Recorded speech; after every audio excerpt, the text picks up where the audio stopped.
got a call from Cyprus. He's a gentleman called Jack Truth. He's very pro Arsene Wenger. Jack, can you hear me? I can hear you, mate. It's not a great line. Picked up that last bit. Jack, welcome to the show, mate. I mean, at the end of the day, we've spoken to Robbie, we've spoken to Henry, Chris, and Sam, who are live on the panel. Okay. All the guys, you know, we're all talking about Arsene Wenger. We're talking about all the frustrations. We're talking about the team selections. We're talking about the decision to drop Alexis Sanchez yesterday, Jack. Yep. How can we defend Arsene Wenger here? Do you still trust him? Do you still think he's the right man for the job? Well, I mean, a lot of criticism has come from there's been no game plans from the plan away. You heard a lot of stick during the season saying we go to these games, we haven't got a game plan. It's teams find it easier to play against us, and Liverpool with a game plan. What was that? Well, I think he wanted to play the first half, to play the two up front. I think he knew that Giroud had the beating of the two centre halves, and anything that sort of fell away by the wayside. You got Welbeck, who he thought could do that job.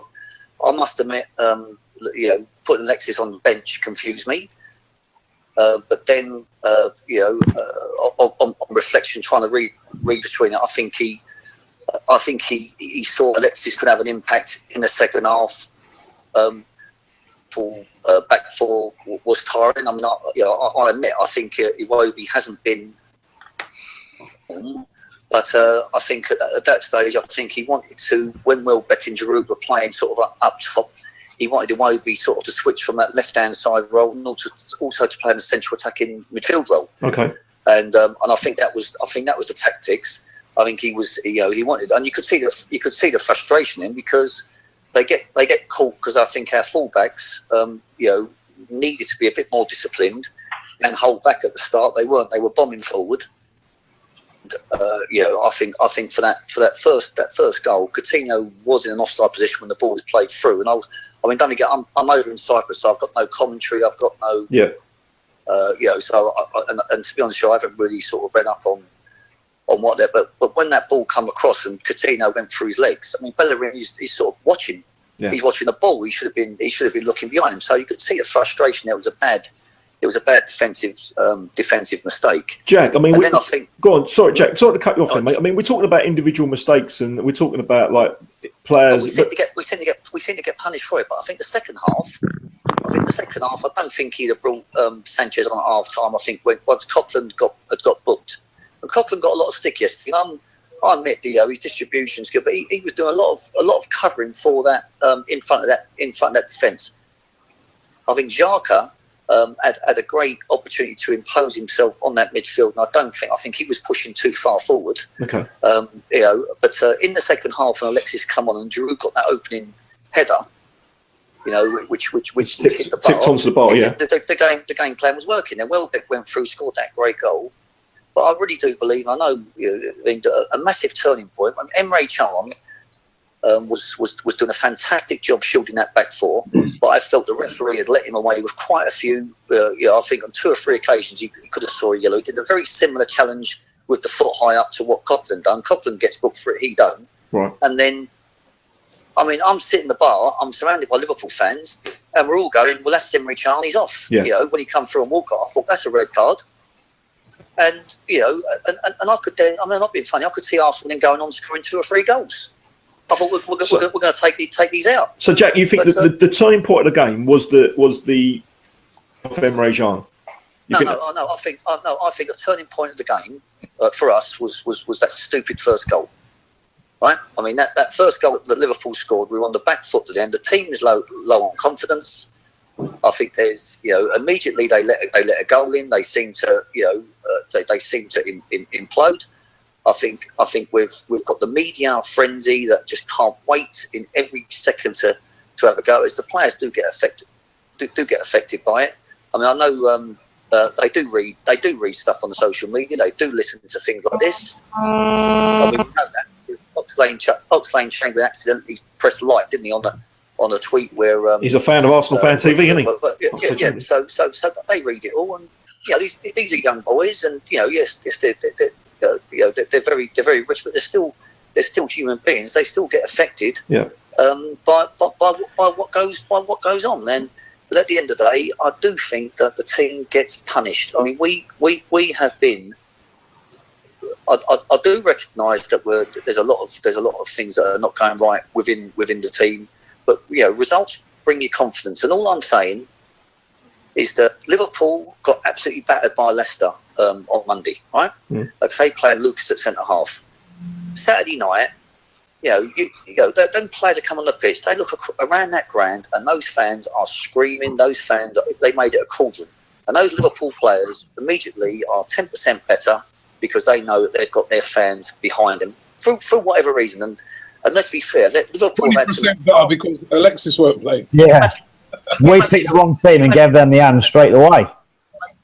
Jack. I can't hear this other bloke. Jack, what? Could you imagine if we had the capitulations like Liverpool had this season, 2-0 up away at Bournemouth, losing the game? Jack, losing at home to Wolves in the cup. Jack, we have Watford. Fancy to be behind their team. Jack, I want to come at you with one question, mate.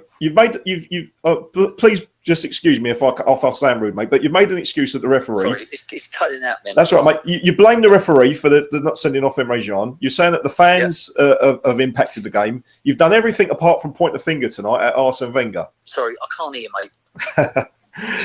Is there any blame at all pointed at Arsene Wenger for you? Any blame pointed at Arsene Wenger for what? For the defeat yesterday? Yeah. No. None at all. I don't blame him. I think he set the tactics out the team. I think he prepared the team correctly. I think he had a game plan, and the players did not execute that game plan. I think. No fault. Let's get this right. There's no fault at all, Jack. Just cut him off. At all. Bro, what are you smoking over there? Jack, I just want to ask you one thing, Jack. I mean, at the end of the day, that's your opinion. I'm very grateful for you coming on the show, mate, and trying to defend Arsene Wenger. Let's talk now, come the end of the season. What do you think should happen with Arsene Wenger? Do you think he should get a new contract, or do you think he should... Once again, my expectations are different to other people's, right? I expect us to challenge for the title every year, and I think that in some cases... that at the start of the season, I look at our team and I think our team's as good as any other team in the Premier League. I don't think that we have the depth in squad, and unlike I think I caught the end of it saying our wage bill matches Chelsea. That's incorrect. Chelsea have 20 million more than us that they spend on wages. Okay, and it doesn't matter if we spend. It's a fact. We are not the same wage level as Chelsea. £20 million is a lot of money. £20 million could be one team's total wage bill. You look at the gate. You look at about gate receipts and whatever. £20 million is a hell of a lot of money, and to say that's a similar figure, I think. Jack, would you give Arsene Wenger a new contract, mate? Well, I'll answer the question. I would judge at the end of the season. At the end of the season, I think if we pull off the FA Cup, I know people think it's stupid. I don't ever see us out of anything until it's mathematically impossible. Right? I think it'd be a miracle if we get past Bayern Munich. It'd be a miracle if we get up into a place where we can challenge Chelsea for the league. But I still will judge at the end of the season. If we finish in the top four, win the FA Cup, he feels he's right to sign a new contract. I'm 100%. Yeah, he's got a new contract on the table anyway, and he's going to sign it. He's going to sign it. So if we win the FA Cup and finish in the top four, you'll give him a new 2-year contract. Yeah. Sorry. If we win the FA Cup and finish in the top four, you think he deserves a new contract? I think he deserves a new contract anyway. Right, if we don't finish in the top four and don't win the FA Cup, I think he's given us 20 years of service. He's still the best man out there. I don't think there's another manager out there who I see take this club forward with the team that we've got. I think we'll get a new manager in. I hear about this Allegri guy at Juventus, who's done a spectacular job there. He got Juventus to the European Champions League final a couple of years ago. Juventus seem to be dominating with the league. He's done very well getting £90 million for Pogba. He's done very well in the transfer market. He seems to be doing extremely well there. But again, it's it's an unknown. I think that any new manager that comes in, I think it's a risk. We're going to have to sort of rip up and start again. And I'll drop my expectations down to a top 6 at the moment. I think with Arsene Wenger, for what he's given as a budget, when we're comparing, he had 90 million this year, though, Jack, didn't he? He had 90 million this year. Well, and how much did Chelsea, Man City, Man United spend? They spent 450 million. No, but this summer, they still spent 50% more than us. But this summer, Arsene Wenger had this summer, Jack, 90 million. But it doesn't matter. The other 3 clubs still spent 50% more. It doesn't matter. Wow. Jack, you're comparing apples and oranges, mate. Completely different. No, I'm comparing Arsenal against the other 3 teams. No, you're not. He's just said, Mems has just said, we spent £90 million this summer. You're saying they spent 450 over the last 5. And how much did Leicester spend last year?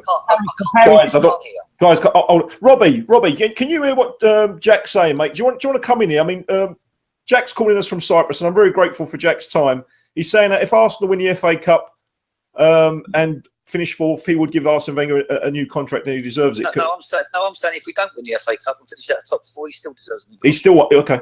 Jack, listen, thank you very much for your call, mate. I'm going to get a response from Robbie. I really appreciate your time, and I really appreciate you willing to come on to try and build a case to keep Arsene Wenger. So thank you very much, Jack from Cyprus. Right, take care, mate. Cheers, mate. Nice to speak to you. Cheers, mate. Jack. Cheers, mate. Wow.